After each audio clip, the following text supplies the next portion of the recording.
How to use gift code in Kingshot. So of course, the first things first, you're gonna have to make sure you have an active code.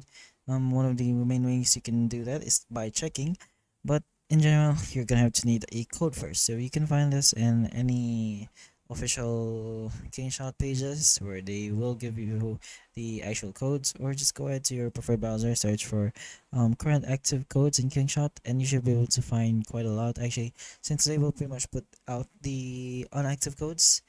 But right here, let's just go get ahead a code over here, and hopefully it is active.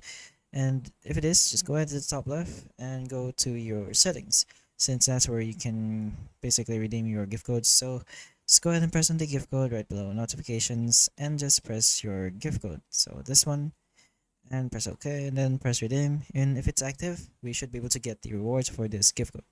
And luckily it is. And if your reward, your gift code is active, it will directly give it to you right here on your screen, and you can just tap on it to exit, and you should directly get the items directly to your inventory.